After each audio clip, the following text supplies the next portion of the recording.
Mm. Okay, Ashley, I'm going to send you host.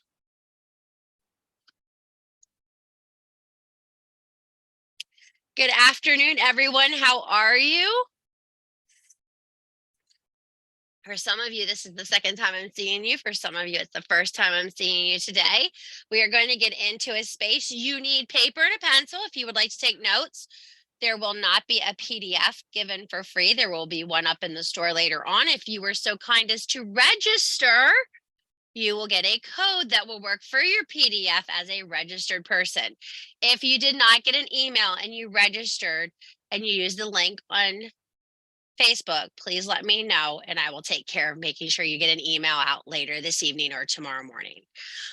So we are here to revisit water, but we're going to revisit water in a feral way. I know some of you have been with me for quite a while, and back in 2021, we did this lecture called Sea Witch Witchcraft, okay? It was so pretty. I cringe when I look at this PDF. It's so old and it's so ugly. And I could do much better now. So I assure you, the PDF you'll get is much prettier when you get a new PDF. But I want to talk about water in a whole new way. Not this subdued vision of water, but this overall encompassing energy of water. So as you know, as humans, most of our body is filled with water. My favorite Doctor Who quote is, "You're an ugly bag of mostly water." I love that quote, but it's true. So if you're dehydrated, it affects your body. Who would think, right? Being dehydrated would affect your body. It also affects your mood. So if you're a miserable bitch, go drink some water and come back and revisit stuff. Please don't go in the comments and say you didn't get the code. You need to write me an email on that. Thanks. I'm not going to be checking the comments. And I don't want to look at the comments right now because that distracts me. Okay. So I'm taking chat off right now. When we look at this, I want you to understand that water is an encompassing element that you need to master if you are going to be a feral witch. It is not an option, it is a necessity. And when you go into these spaces, you need to work as if it is the most important element, every element. That means you have to connect with the resonation you are working with. So, what can you do to do this? Number one, you need to be aware of the water sources in your area, whether they be rivers, streams, seas, wells, springs. Springs are an excellent source for magic. People underestimate the importance of a fresh spring. A spring can bring you a cleansing energy to your craft that you have never imagined before. So, we are all witches that follow a moon phase. Did you know that the moon controls the tides? Did you know that the moon controls a majority of the water sources in our life? The moon is an elemental necessity of water. Therefore, if you're a witch, you should know how to use water, correct? So, what can water be used for? It can be used for cleansing, it can be used for alchemy, it can be used for acceleration of spell work, it can be used for blocking, and it can be used for destruction. So, if you're a chaos witch, might be a good idea to learn how to use storm water. Storm water and rainwater are two different animals. So when you're sitting into this space, water can either be a life-giving force or a death-giving force.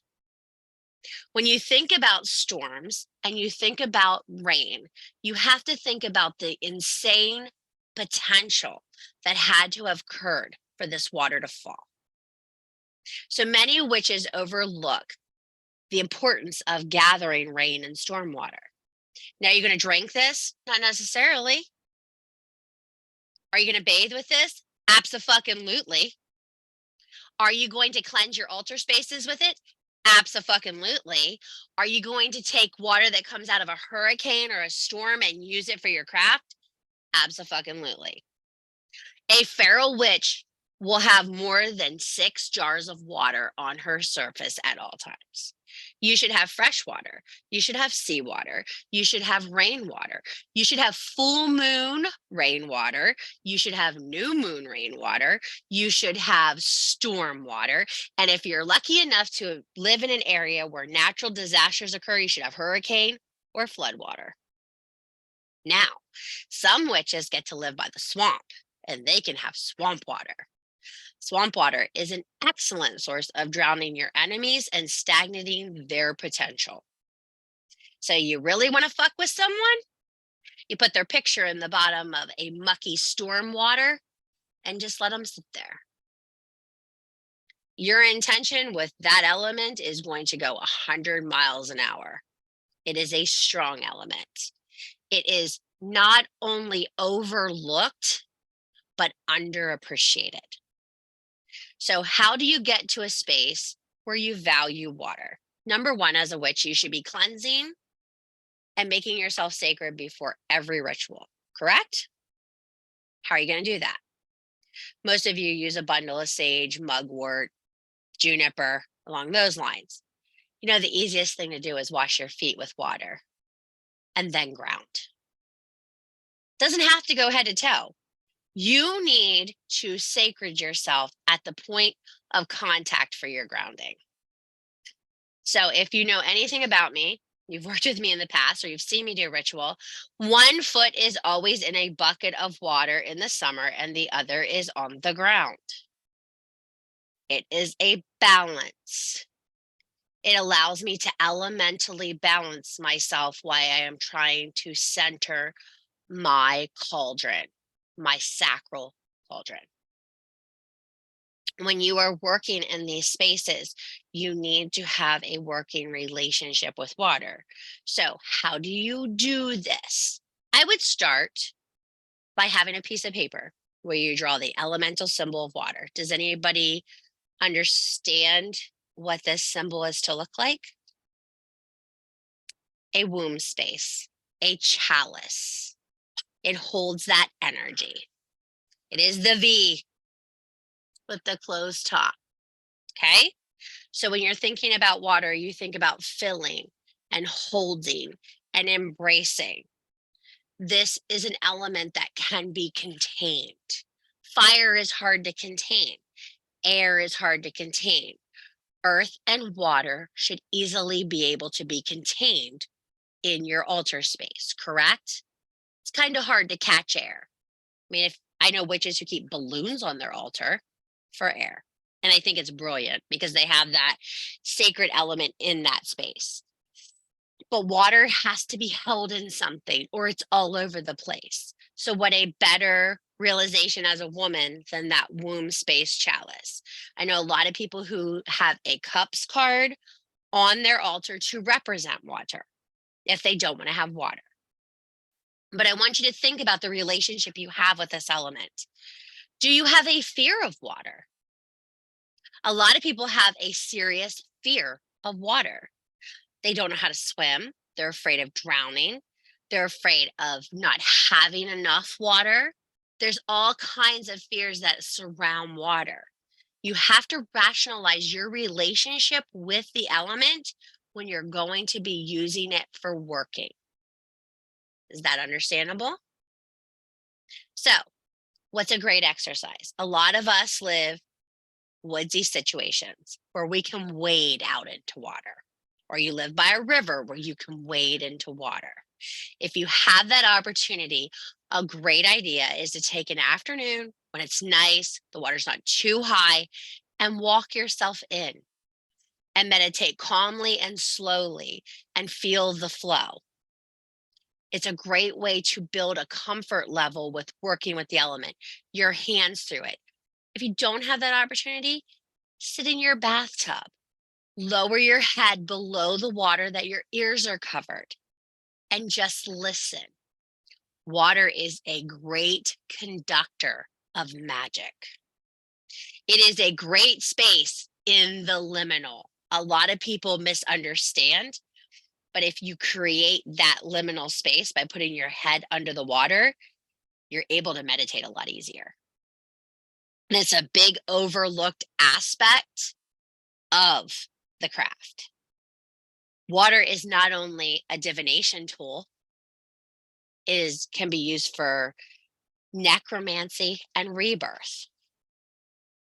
By pushing through water, a lot of people do spell work where they walk through tides or they walk through currents to take away the old and push forward to the new. If they want to assume and go back into the flow of something, they will automatically pursue forward in that flow. You have to think about what you want the water to do. The one thing you need to remember about water in your spell work is it is an alchemy of fluidity. You have to be willing to ebb and flow in the spell work if water is your first and foremost element of focus. So this isn't for banishings, and this isn't for permanent solutions. This is for tidal work, things that ebb and flow in your life. Abundance is great with water. Love is great with water. Things that you want to grow gradually and increase continually, water allows you to flow that in. A lot of people use mirrors and shells in their sea work with the water. Okay, sea witches are known for seashells, water, sand, sometimes animals that have met an untimely end in their craft. They keep all these things around them. So, everybody wants to know the sea witch aspect of it. You're going to have a degree of death in a sea witch practice because nothing that's removed from the water that you keep on your altar is alive any longer. You have removed it from its element. So there's an end in that magic. Not necessarily a sad end, but an end. So what I would suggest is if you're going to work in water, you need to, number one, find a body or place that you resonate with. Number two, find a situation where that water is going to work in your spirituality. How is it going to work in your magical practice? Are you going to make it the primary element, or are you going to make it a part of the 5-part section of your elements? If you're working ferally, it's probably going to be in the 5 points. If you're working basic line, it'll be probably a primary element. So we have full moon coming. Everybody likes their fucking moon water, right? Everybody loves a good jar of fucking moon water. So just this once, if you have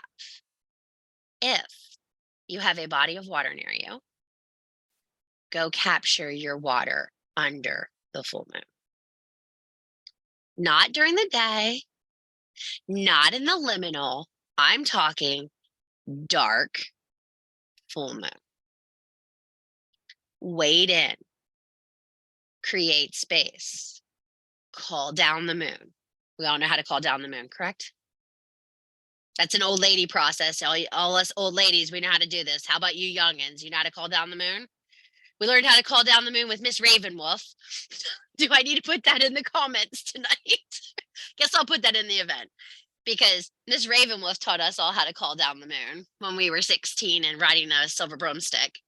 But nevertheless, we go to the moon goddess and we call down the moon and we call the power into us, and then gather your moon water. You don't have a body of water. How about you go out under the water with a pitcher, under the moon with your pitcher and your jar that you're going to keep it in, pour it under the full moon. Even if you don't have any place great, a parking lot, I don't care. Take that pitcher out, pour it into your container that you're going to keep on your altar, call down the moon, and fill the jar with your essence. The work is more than the words. It's the emotions, it's the energy, it's the source you're putting in here. My ladies over in fucking Flourishing are learning how to use their womb space to create heart space, to go to chakra space.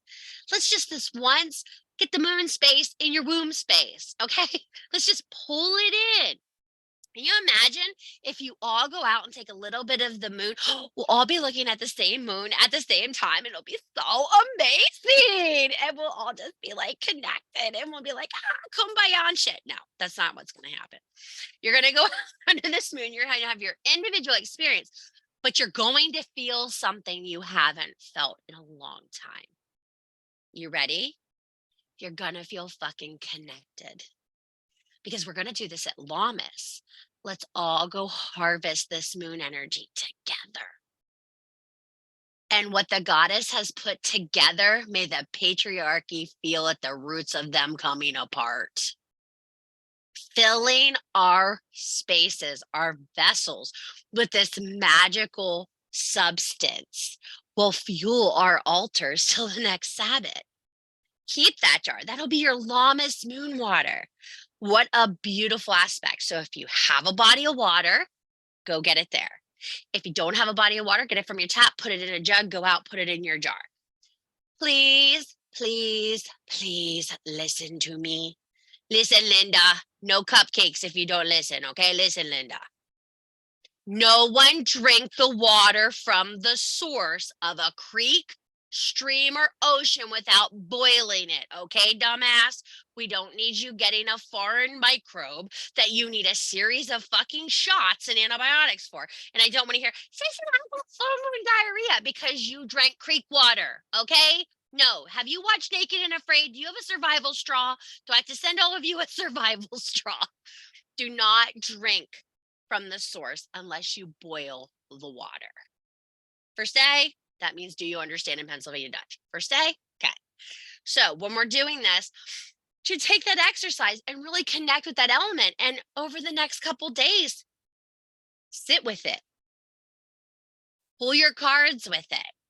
Do your mirror scrying with it. Wipe down your tools with it. Feel into this water. Some of you may need more than one jar if you really want to feel into this exercise. I know I have 4 pickle jars ready to go to the creek on full moon. Yes, that is how we do things around here. It's old Vlasic pickle jars going to the creek. Because I ain't going to waste my pretty jars. Because what if I break one? I'm a klutz. What if I fall in the creek and I break one? Then we're all screwed. We go with the pickle jar and we get the water. I'm bringing 4 back. And I'm charging one on the first night of full moon. I'm charging one on the second night of full moon. Then I'm going to the third night.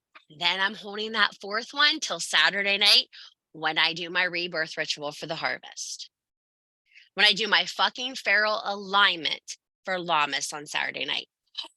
Nobody knows about that yet because I didn't post it. Oh, so there'll be an alignment on Saturday night. When you're moving into these spaces, you need to plan ahead. Water is a great element that you can gather at particular times to bring more magic to your practice. Now, how do you use water for ritual work? Well, if you've seen any amazing Hollywood movie, you see these beautiful witches go into these fabulous spaces and things are flying off the shelves and it's beautiful, right?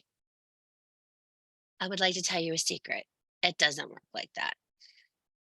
We are dirty, brawless, and unorganized when we do ritual. I hate to tell you. Some of us are naked. So nothing is flying off shelves. Nothing is singing to me. The broom is not sweeping up after me, and it's a fucking mess when I'm done. But I'm fucking magical because I say so, right? So these jars need properly labeled.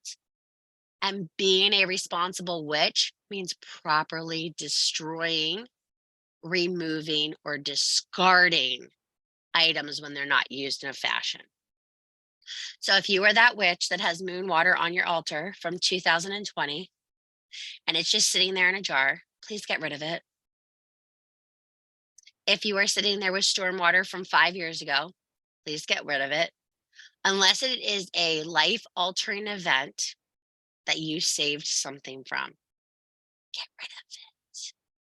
If you haven't used it in a year, you should probably get rid of it. Water should not be kept around for more than a year. It will grow dangerous chemicals and make you very sick when you go to use it, okay? And if you're going to drink it, always boil it. and make sure the jars you gather it in are clean. I like to use my rainwater to brew my teas. So I will go out when there's a major storm, when I'm getting ready to journal and do trauma work, and I will label it storm water. Then I will take one of the teas that I blend, put that water on the stove, heat it really hot, and then put my tea into steep. And I will use that chaos energy to go in and work and balance myself to calm my wounds and my trauma for shadow work. Water is a great balancer when it is combined with your magical ingredients. A lot of people forget that. It can be an additive, not always the main ingredient.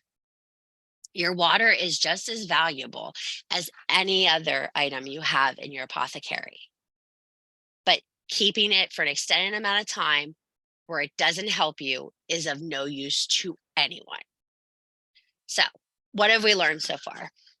Lots of different kinds, lots of different types of fucking water, lots of different uses for fucking water, lots and lots of fucking water on the planet. You're made of water. You can use it in spell work. Oh, negative magic with water. That's what I wanted to cover. Baneful water magic. So, you know those elements of rue, nightshade, mugwort, yew, all those poison herbs that Hecate has on that shelf, you know, the one you're not supposed to talk to? Any one of those items put into a hex jar, banishment jar, or return to sender spell will increase your productivity in that spell work by 10 times. Don't drink them, you'll die. But if you want to do baneful work, they are excellent at being incorporated. I have a bottle of yew water, a bottle of nightshade water, a bottle of hemlock water, and my, of course, wolfsbane water on my shelf at all times. If you know, you know. I have a web of weir wolfsbane on my leg. It's my favorite hexing herb. Most deadly and most beautiful you can find. 99% of witches that do baneful work use water in their baneful work. Forceful water. Because if you would know, water destroys a lot of things when it's combined with a powerful chaos energy. So it's a wonderful item to keep in your baneful reservoir as well. Questions?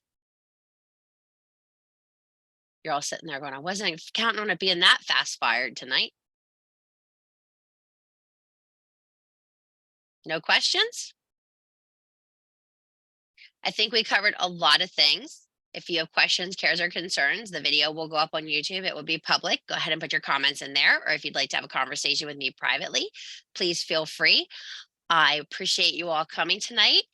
The PDF will be up. If you pre-registered, you guys got a code. The PDF will be $3. I think that's the code you got. Just saying. That kind of washes clean, right? Just like water. So thank you guys for coming tonight, and I will see you all soon. If you need anything else, check us out. Hecate has a 3-day event coming up. Be sure to sign up. It's going to be one hell of a ride. Thank you, guys. Thank you.